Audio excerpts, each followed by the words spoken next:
Excuse me, boss. You have a text message. Gita का 15वां उपदेश ये है कि जो मुश्किल वक्त में, जो दुख के समय में आपका साथ दे, सिर्फ वही आपका अपना है। बाकी सब अपनेपन का नाटक करने वाले बहुत लोग होते हैं। बड़ी बड़ी बातें करने वाले बहुत लोग होते हैं कि हम आपसे बहुत प्रेम करते हैं। कोई भी दुख हो, कोई भी तकलीफ हो, हमें याद कर लेना। लोग दुख उठाने की बात करते हैं, लोग आने जाने की बात करते हैं, हाथ मिलाना तो ठीक से नहीं जानते और दिल मिलाने की बात करते हैं।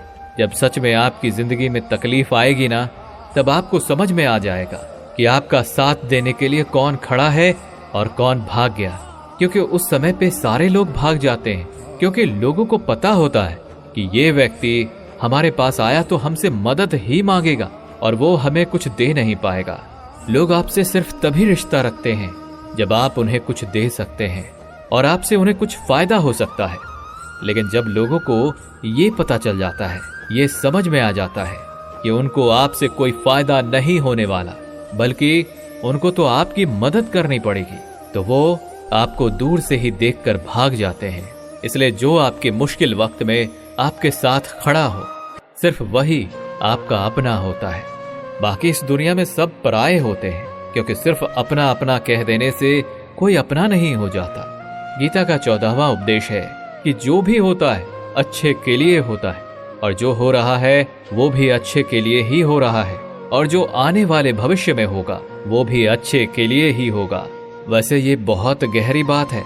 कुछ चीजें जिंदगी में ऐसी होती हैं जो हमें लगता है कि मेरे साथ ही ऐसा क्यों हुआ, मेरे साथ ही होना था ये सब। लेकिन जब वो वक्त गुजर जाता है, एक दिन हमको समझ आ जाता है कि अगर हमारे साथ ये सब नहीं होता तो आज हम इस मुकाम पर नहीं होते। अगर मेरे साथ ये सब नहीं होता तो शायद हमारी जिंदगी और भी बर्बाद हो सकती थी। इसलिए अगर हमें ये समझ में आ जाए कि जिंदगी में जो कुछ भी हो रहा है वो सब अच्छे के लिए ही हो रहा है, तो जीवन में हमेशा खुश रहेंगे। गीता का 13वां उपदेश है कि हर काम को समझदारी से करना ही योग होता है। योगः कर्मसु कौशलम। कई लोग काम तो करते हैं लेकिन उन्हें हासिल कुछ नहीं होता।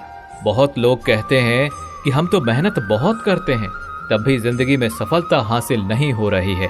लेकिन सच्चाई ये है कि बहुत कुछ करने से, बहुत मेहनत करने से आपको सफलता नहीं मिलेगी, लेकिन सही तरीके से, सही समझ के साथ काम करने से आपको जिंदगी में सफलता अवश्य मिलेगी।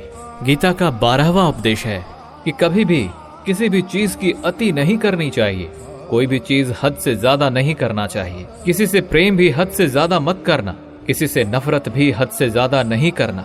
हद से ज्यादा मीठा भी खराब हो जाता है, हद से ज्यादा कड़वा भी खराब हो जाता है, हद से ज्यादा आराम भी आपको बीमार कर सकता है, हद से ज्यादा खाना भी आपको बीमार कर देगा, हद से ज्यादा भूखा रहना भी आपको नुकसान ही पहुंचाएगा, और हद से ज्यादा जागना भी आपको बहुत ज्यादा नुकसान पहुंचाएगा। इसलिए जीवन को संतुलन के साथ जीना चाहिए। जैसे ही आप संतुलन को खो देते हैं, वैसे ही आपके जीवन में कोई ना कोई छोटी या बड़ी दुर्घटना हो जाती है। गीता का 11वां उपदेश है कि जिसे आप सबसे ज्यादा महत्व दोगे वो आपको कभी महत्व नहीं देंगे। आपने कभी गौर किया है कि आपका अपमान कौन लोग करते हैं? कि आप जिसे सबसे ज्यादा, हद से ज्यादा महत्व देते हैं।